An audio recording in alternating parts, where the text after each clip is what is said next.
আসসালামু আলাইকুম প্রিয় দর্শক।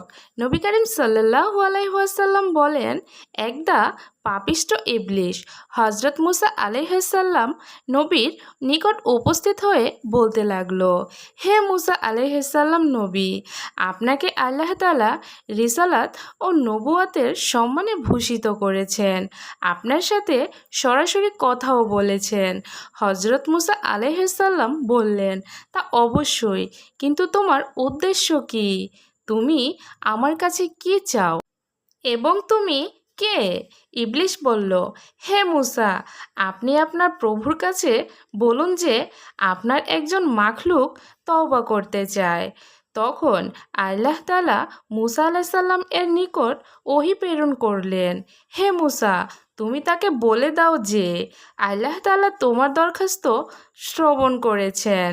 অতঃপর তাকে হুকুম করো যে যেন আদম এর কবর সম্মুখে রেখে সিজদা করে।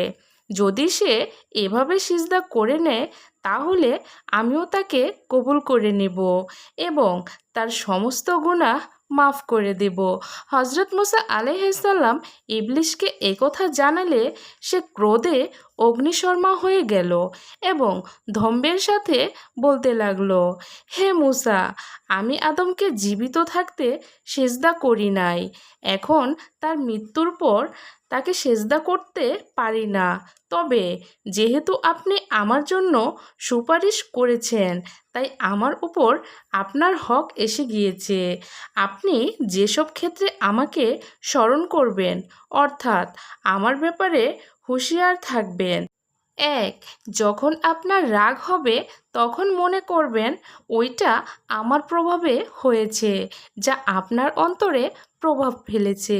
সেই সময় আমার চোখ আপনার চোখের ওপর বসানো থাকে এবং সেই সময় আমি আপনার রক্তের ভেতরে দৌড়াদৌড়ি করতে থাকি। যখন দুই দল সৈন্য জিহাদে লিপ্ত থাকে তখন আমি মুজাহিদের কাছে আসি এবং তাদের বিবি বাচ্চাদের কথা তাদের মনে করাতে থাকি, যতক্ষণ পর্যন্ত না তারা যুদ্ধের ময়দানে থেকে পলায়ন করে। দ্বিতীয়বার মুসা আলাইসাল্লাম এর সাথে ইবলিশের আবার সাক্ষাৎ হলো। হজরত মুসা আলাইহিসসালাম তিনি কোথাও যাচ্ছিলেন, তখন ইবলিশ এসে মুসা আলাইসাল্লামকে বলেন, আপনার সম্মান আল্লাহর দরবারে অনেক বেশি, আমি মুসলিম হতে চাই। মুসা আলাইসাল্লাম ইবলিশের মাথার উপর কড়া রঙের একটা টুপি দেখতে পেয়ে জিজ্ঞেস করলো, এটা কিসের জন্য? ইবলিশ বলল, মানুষের মনোযোগ আকর্ষণের জন্য। মুসা আলাইসাল্লাম তখন ইবলিশকে জিজ্ঞেস করলেন, কি করে তুই মানুষকে কাবু করে ফেলিস? তখন ইবলিশ বলল, যখন মানুষ আত্মপ্রশংসায় ডুবে যায় এবং নিজেকে খুবই বড় মনে করে তখন আমি মানুষের কাছে খুব তাড়াতাড়ি পৌঁছাতে পারি।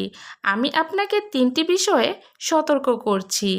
এক, যে মহিলা আপনার জন্য হালাল নয় তাকে নিয়ে নির্জনে যাবেন না, কারণ যখন কেউ নির্জনে কোনো মহিলাকে নিয়ে যায় তখন আমি তাদেরকে দিয়ে পাপ কাজ করিয়ে থাকি।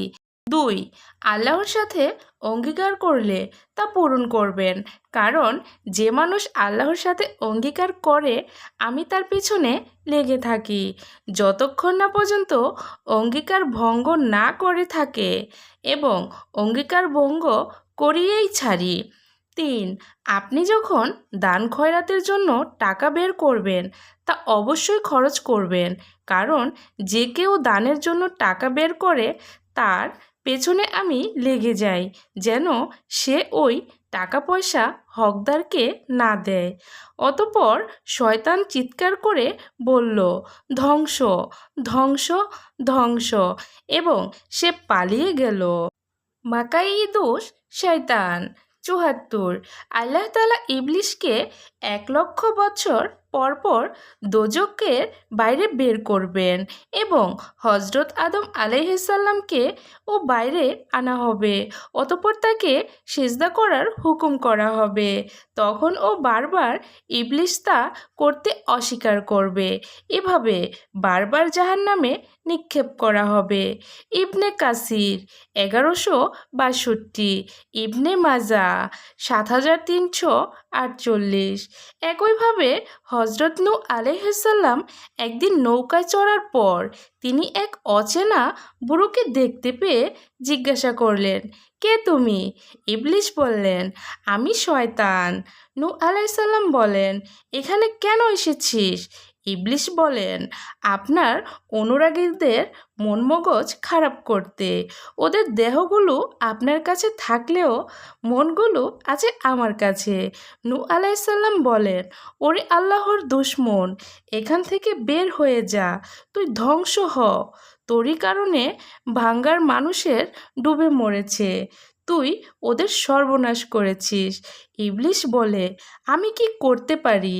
হজরত নূহ আলাইহিসসালাম বলেন, তুই তওবা কর। ইবলিস বলে, তাহলে আপনি আল্লাহ তাআলার কাছে জেনে দেখুন যে আমার তওবা কবুল হবার সম্ভাবনা আছে কিনা। হজরত নূহ আলাইহিসসালাম তখন আল্লাহর কাছে এ বিষয়ে দোয়া করেন। আল্লাহর পক্ষ থেকে জানানো হয় যে ইবলিস যদি আদম আলাইহিসসালাম এর কবরে সিজদা করে তাহলে তার তওবা কবুল হতে পারে। হজরত নূহ আলাইহিসসালাম শয়তানকে বলেন, তোর তওবার পদ্ধতি ঠিক হয়ে গেছে। শয়তান বলে, কিভাবে? হজরত নূহ আলাইহিসসালাম বলেন, আদম আলাইহিসসালাম এর কবরে তোকে সিজদা করতে হবে। শয়তান বলে, জেন্ত আদমকে আমি সিজদা করিনি, এখন মরা আদমকে কিভাবে সিজদা করতে পারি? দুররুল মানসুর 3/33। মাকির দোষ শয়তান। ইবলিস বলেন, আমাকে তখন নৌকা থেকে নামাবেন না। শুনুন, এমন 5টা বিষয় আছে যেগুলোর দ্বারা আমি মানুষকে খারাপ কাজে নিয়ে আসি। সেগুলোর মধ্যে 3টি আমি বলে দিচ্ছি আর 2টো গোপন রাখছি। সে সময় জিব্রাইল আলাইহিসসালাম ওহী নিয়ে এসে হজরত নূহ আলাইহিসসালামকে বলে, তুমি শয়তানকে বলো মানুষকে কাবু করার যে 2টো জিনিস গোপন রাখতে চাইছে সে 2টো জিনিসের কথা বলতে। তখন শয়তান বলে, সেই 2টো জিনিসের মধ্যে একটা হলো হিংসে, এরই কারণে আমি অভিশপ্ত এবং বিতাড়িত শয়তান হয়েছি। আর দ্বিতীয়ত জিনিসটা হলো লোভ। আল্লাহ তাআলা হজরত আদম আলাইহিসসালাম এর জন্য জান্নাত হালাল করে দিয়েছেন, কিন্তু হজরত আদম আলাইহিসসালাম জান্নাতে চিরকাল থাকার লোভ করেছিলেন, যার কারণে আমি আমার নিজের উদ্দেশ্যে সফল হয়েছি। সুপ্রিয় দর্শক, এই ছিল আমার আজকের ভিডিওটি কেমন লাগলো অবশ্যই কমেন্টের মাধ্যমে জানাবেন প্লিজ। আর এরকম ইসলামিকমূলক ভিডিও পেতে আমার চ্যানেলটি সাবস্ক্রাইব করে পাশে থাকা বেল আইকনটি ক্লিক করে রাখবেন। এতে করে আমি ইসলামিকমূলক গল্প আপলোড করার সঙ্গে সঙ্গে চলে যাবে আপনাদের কাছে। আপনাদের মূল্যবান সময় দিয়ে আমার ভিডিওটি দেখার জন্য অসংখ্য ধন্যবাদ। দেখা হবে পরের কোনো ভিডিওতে। এই পর্যন্ত ভালো থাকুন, সুস্থ থাকুন। আল্লাহ হাফেজ।